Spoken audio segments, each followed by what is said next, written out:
Over to you, Chair. Okay. Can we start then?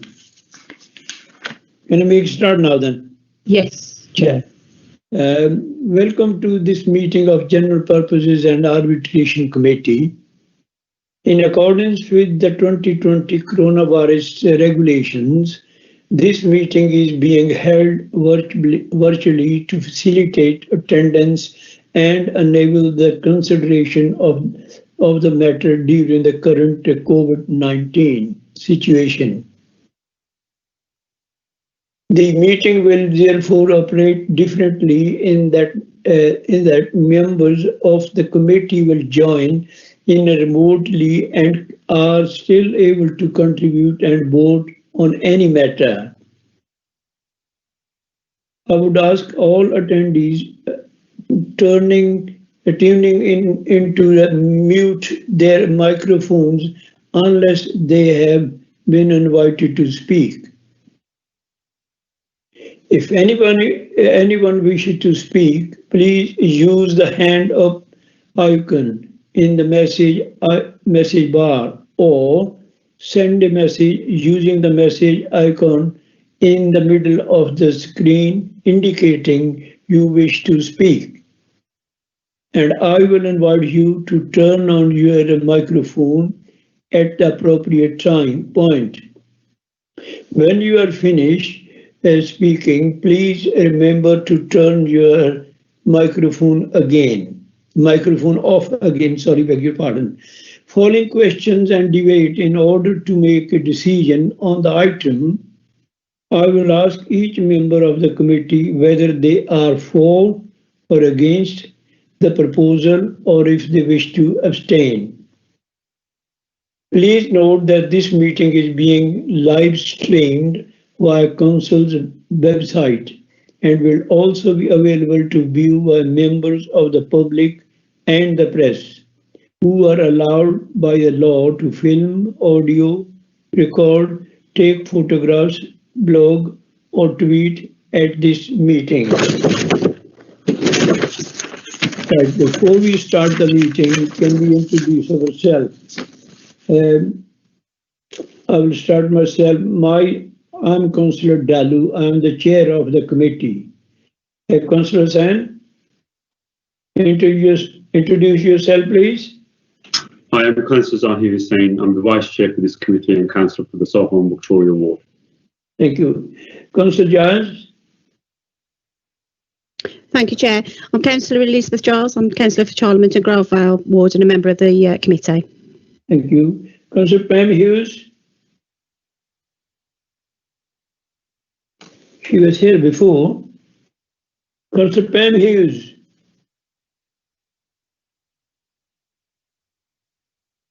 Hello. Hello, I'm Councillor Pam Hughes. I'm a member for Westbury South, and I'm a member of this committee. And also welcome to the committee as well. Yeah. Thank you. Councillor Media still hasn't arrived. Still hasn't joined us. Right. In that case, he can join anytime. What else we can do? Councillor Miller. Councillor Miller. Yeah, I'm coming. Hello, I'm Kay Miller. I'm a councillor for Hatley Heath Ward. Okay, thank you. Let's now move to the agenda. Apologies for absence. Councillor Melia, Chair. Councillor Media. Thank you. Chair, can I just interrupt? Sorry, but would you mind just moving your script away from the camera? It's just that we can't see you very well because you're covering. Okay. Can you see me now? Yes, thank you, Chair. Good, thank you. The minutes of the meeting held on 2020 are presented. I move them as a correct record. Do we have a seconder? I second that. Yeah? Yes. Thank you. Can I ask one of the members in advance, all members to say yeah, yes, hello? Yes. Okay. Fine. Members who declare any interest in the matters to be discussed at the meeting? Anybody want to declare any interest? No? Does any member have interest to declare? Finally, no? Okay, it's up to you then. Can I ask Tracy to present the report, please? Thank you, Chair. Yes, so Electoral Services have presented the report today to the General Purposes Committee to seek their note and endorsement of the changes to the annual canvass. As you'll probably be aware, the Electoral Registration Officer has a statutory responsibility to conduct an annual canvass, and there have been several reforms to that canvass that were made legislation at the back end of 2019. So this report seeks to outline the key changes that will happen as a result of this year's annual canvass. Appendix 1 details the specific plan for Sandwell. But if I could, Chair, just kind of summarise the key points of the changes to the canvass, and obviously we're happy to answer any questions in relation to the report. So in terms of a background, the annual canvass takes place every year, and traditionally members will be aware that we send out under the old canvass rules a form to every single property within the Sandwell Borough. So as it stood previously, we would send out 135,000 forms approximately to every household in the borough, which would ask the household to confirm whether there were any changes to their property or not. And if there were changes or indeed no changes to that to the information that was on that form, they were still required by law to confirm to us and return either that paper form or to respond using one of the methods that are detailed on their form. Now, in the event of individuals and properties not responding to those forms, we were required to send out 2 further reminders to the initial form, and we were also then required, which I'm sure you'll be familiar with, is the annual door knock that we have to do to all the properties that hadn't responded to the canvass form, because obviously what we need to do is ensure that we get the responses from properties in relation to any changes in their circumstances. Now, in terms of the changes under the annual canvass reform, the key principle behind this has been to streamline this process and allow local authorities to target specific properties with a more robust response to a canvass. And what that essentially means is one of the key introductions to this is a data step. So a data step has been introduced into the annual canvass process.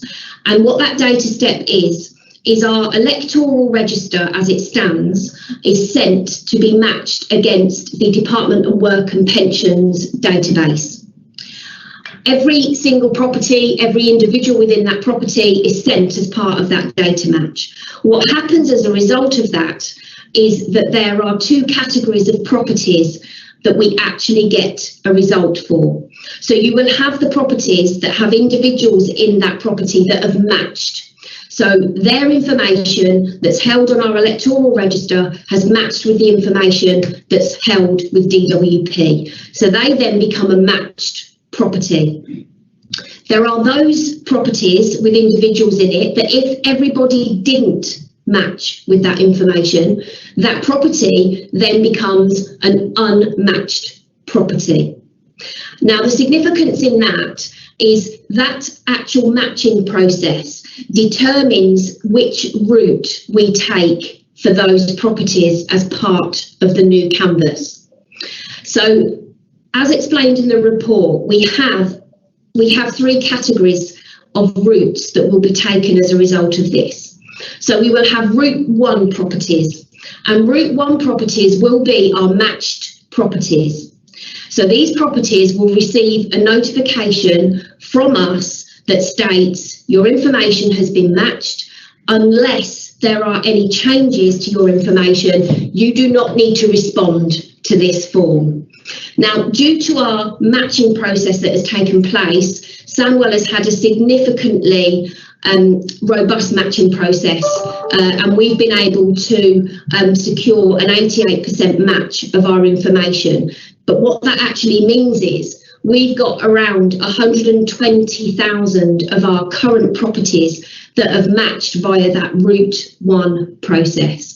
So those properties will be receiving a form, and that form will simply say, this is the information we have held. Unless there are any changes, you don't need to do anything. And that's one of the key differences under Canvas reform. Whereas previously, everybody would have had to have responded regardless of whether there was any changes or not.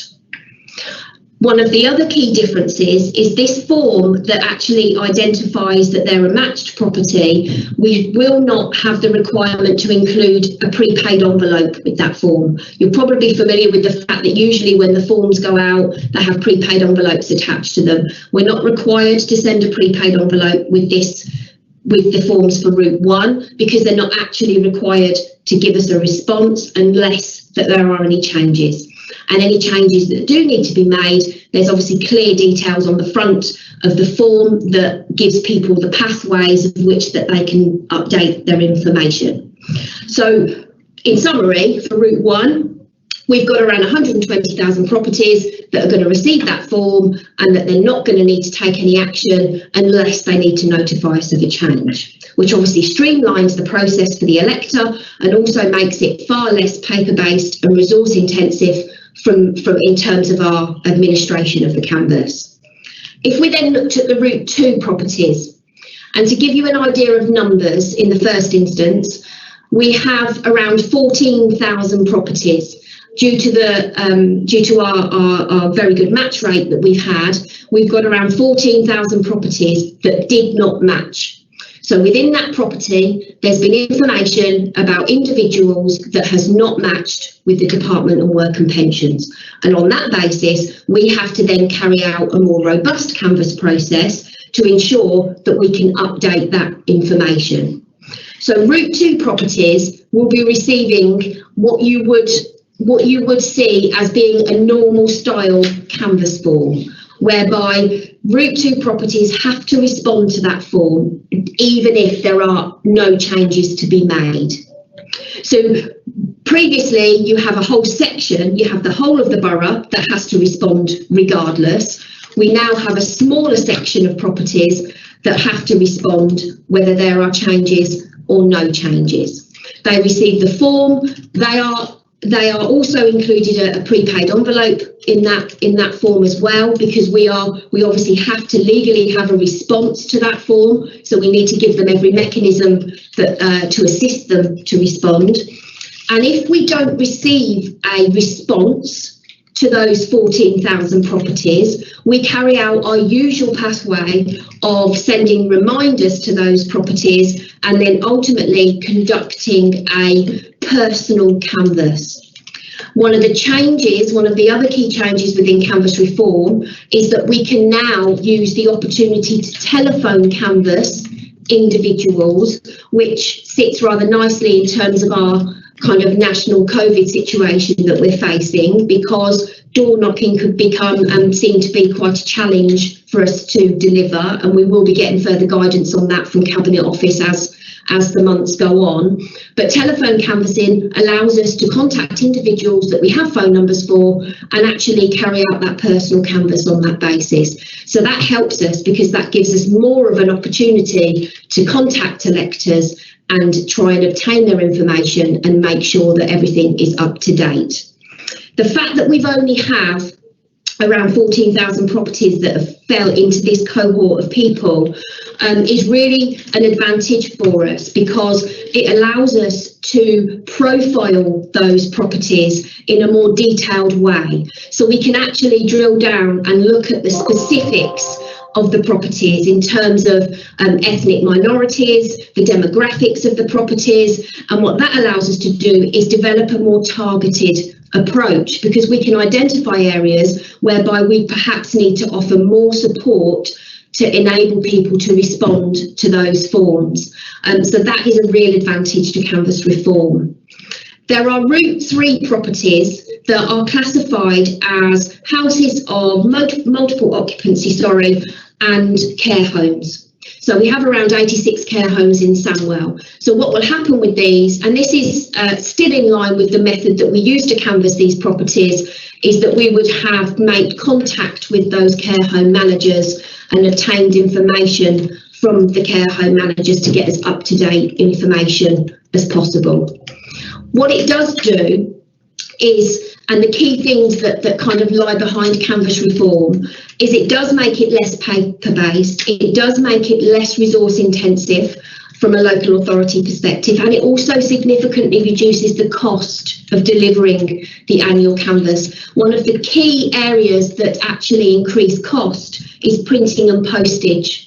So the fact that we are reducing the types of forms and the style of the forms and the number of forms that we're having to send means that the cost implications are a lot less.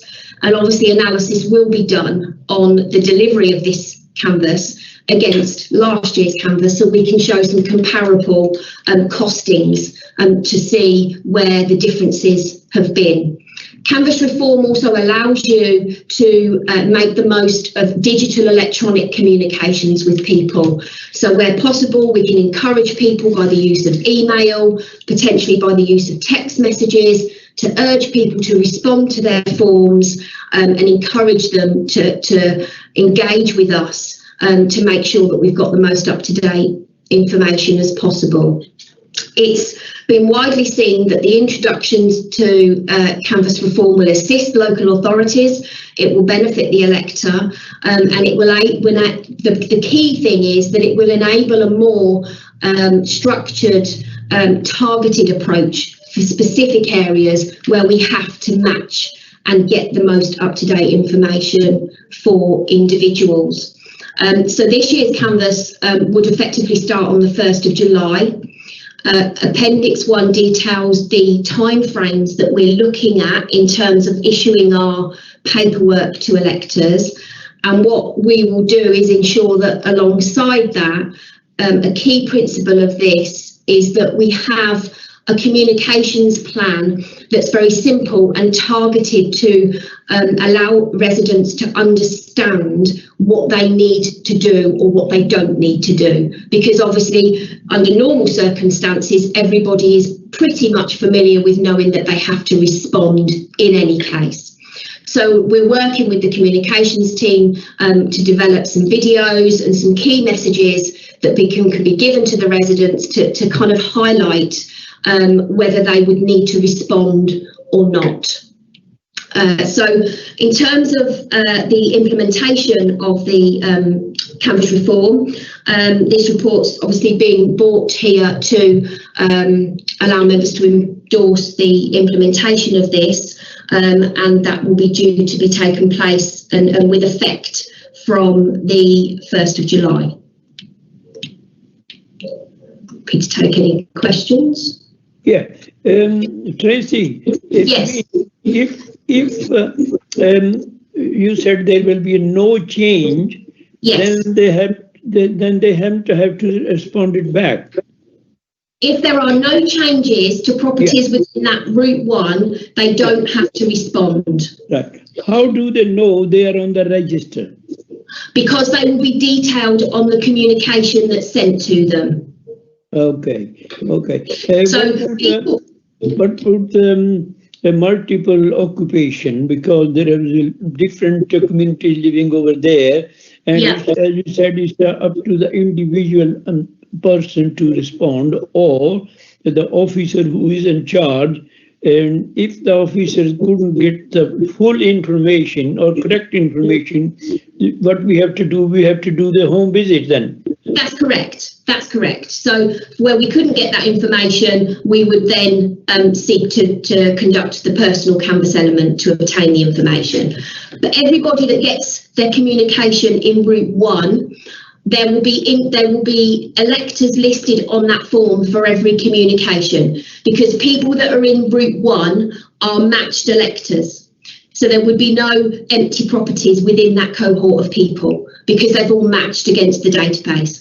When we look at the Route 2 properties, which are the people that haven't matched, There will be, as you said, there will be documents that are issued to the residents that are blank because we haven't got any information that we hold currently in relation to that property.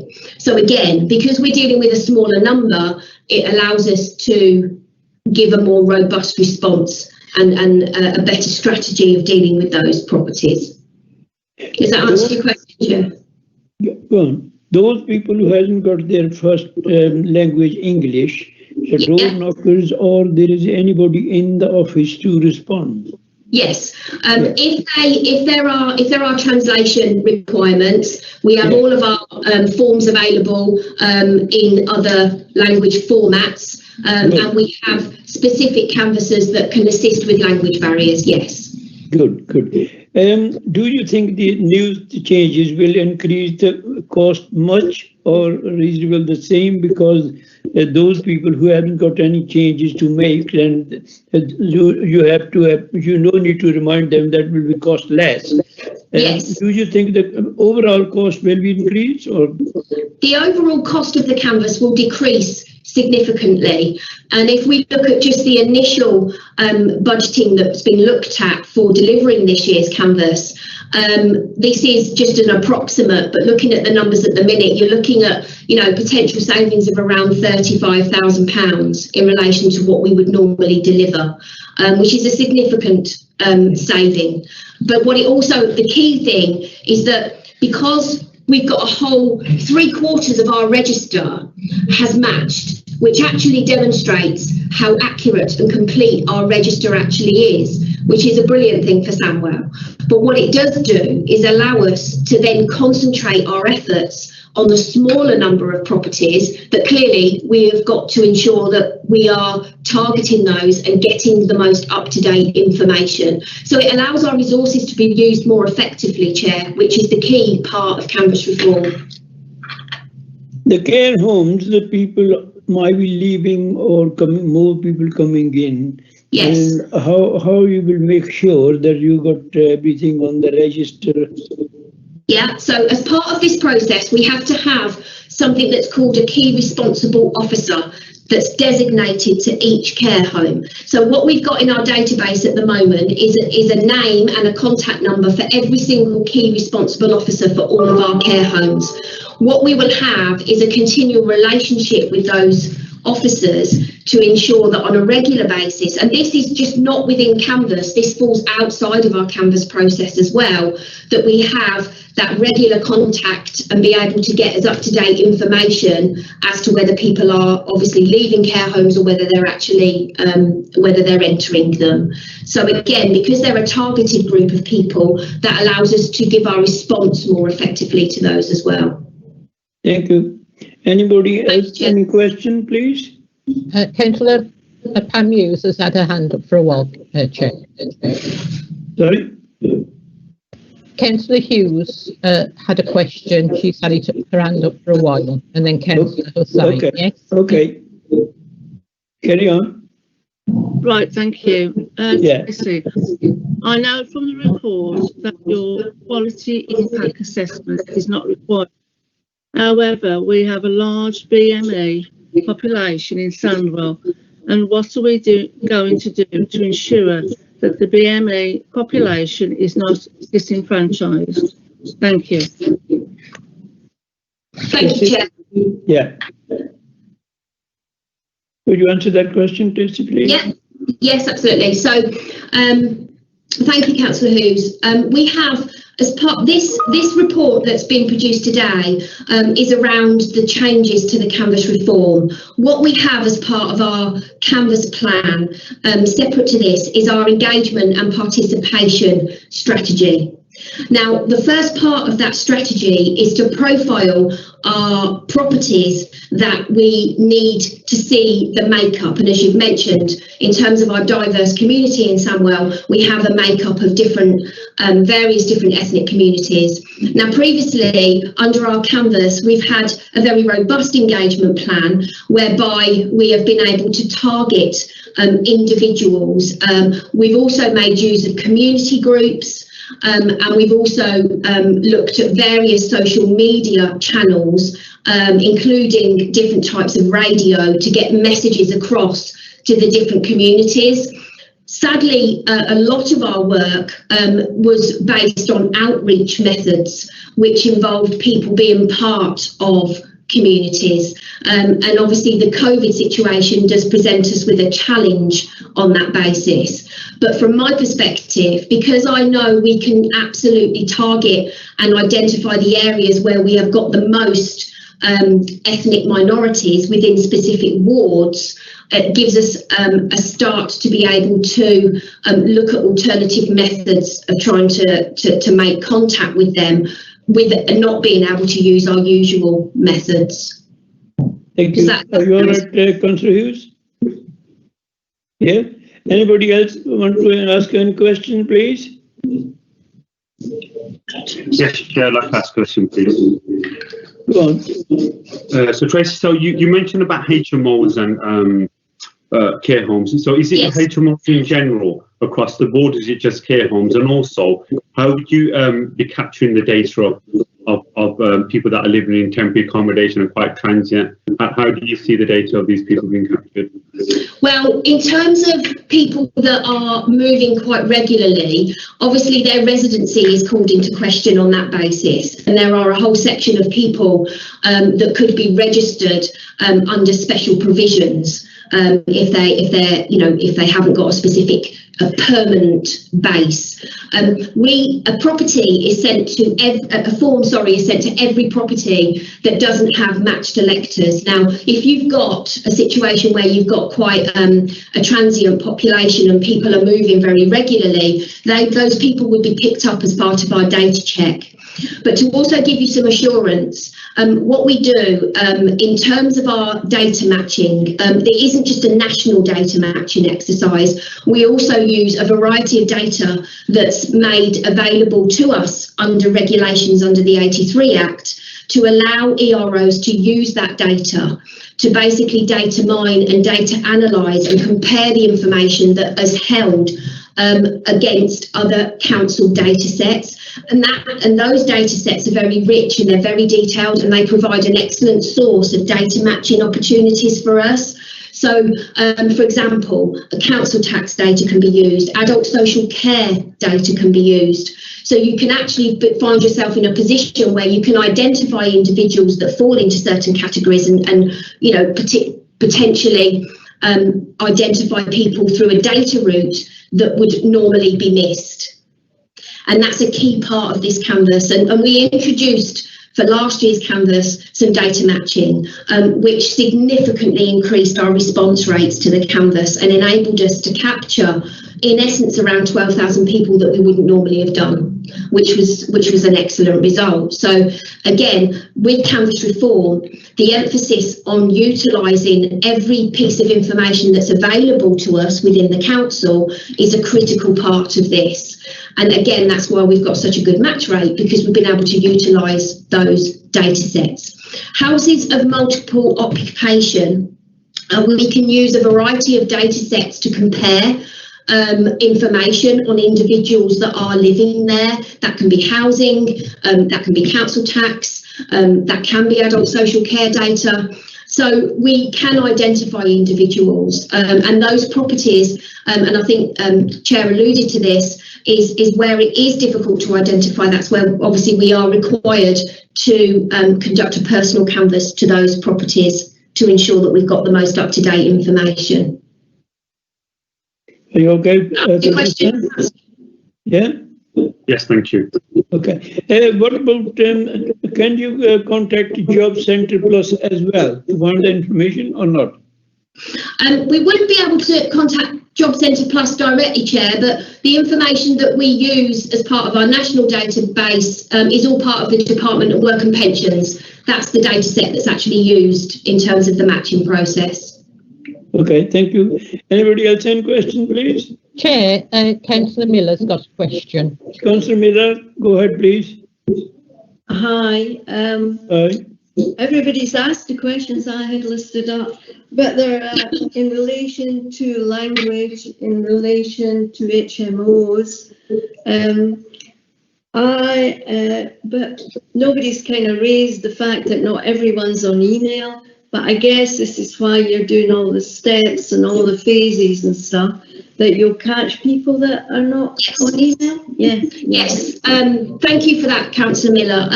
Yes, and one of the reasons why for our Route 2 properties, where the ones that we have to target to get them matched, we avoided the use of we will be avoiding the use of emails to those people, because you can't guarantee a response from them. And actually, you're making an assumption that there are a whole section of people that have got access to those facilities.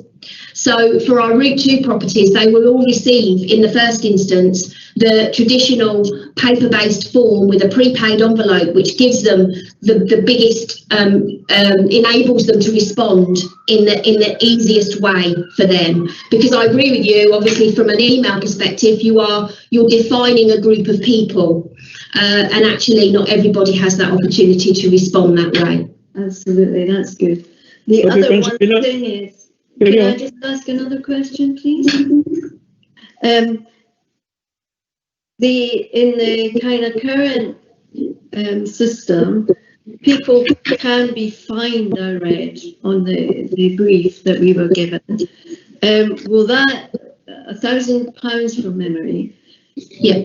In kind of specific circumstances, obviously, will that continue, or is that finished? Yeah, so under the Canvas reform regulations, the requirement to respond to a Canvas form and the requirement to register still stands. So that fine that you referred to, there's two elements to this. So the first part of the fine, which is the £1,000, which is basically the requirement to respond to a Canvas form. So that would still apply to people that fall within the Route 2 category, because they still have a legal obligation to respond to that form.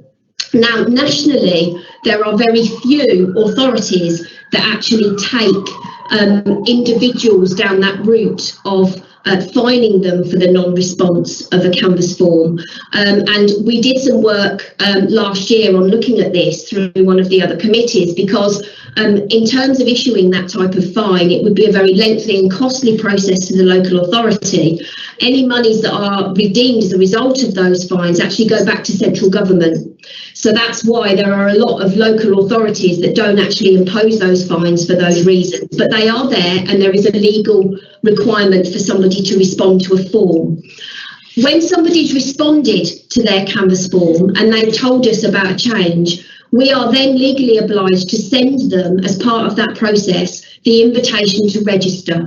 So that is an invite to register on the electoral roll. Now, there is also a civil penalty attached to that requirement if people do not respond to 3 of those invitation to registers. And again, those fines are they work in the same way as the criminal offence, essentially, for the £1,000 fine, but they are generally not imposed by local authorities for those reasons. But the regulations around it and the narrative around those financial regulations all still sit within the paperwork, because there still is a legal responsibility. I suppose the big change is that legal responsibility doesn't fall on the 3/4 of our register or 120,000 properties that don't actually have to respond to us now as part of that process. That's good. Thank you very much for that. Thank you. Thank you. What about the students? They might be keep moving. Sorry, Chair? What about the students? They might be going to one property and another. Absolutely. Well, we have a close relationship, don't we, with the schools within Samwell, and part of our engagement plan, we have ambassadors within those schools that we keep contact. Obviously, we speak to at certain points of the year in relation to intakes and the levels of students. So that does form all part of our engagement plan. What would the university, those people who go to university, they are not there when the convex is over there. So how they can register? Yeah, well, that links back to the opportunity for us to use the data sets available to us, Chair, because we can use the Education Department data set, which gives us a list of every individual that's leaving school at school age, and also gives us a list of all the intakes for the sixth forms. So using that data set allows us to target individuals and invite them to register. Thank you. Right, anybody else want to ask any questions? No, they're very quiet. Surjit, do you want to add anything, or we are right? No, Chair, I think you've examined the issues comprehensively, so it's really just for the committee now to agree the recommendation before you. Okay, thank you. Right. Members are asked to note and endorse the changes to the revised Canvas 2020 report. Can the Democratic Services ask each member, please? Yes, Chair. Yeah. Councillor Dallow, Yes, I'm for. Councillor Hussain, 4. Councillor Giles, 4. Councillor Hughes, 4. Councillor Amelia. Sorry, Councillor Amelia's not here. Councillor Miller. 4. That's you, Is that it? Chair. Is that it then? Yeah. Right. In that case, we all are in favour of the report, and with that, thank you very much for attending the meeting. I move the report and also declare the meeting closed. Thank you very much for attending. Okay. Thank you, Chair. Thank you, Chair. Thank you.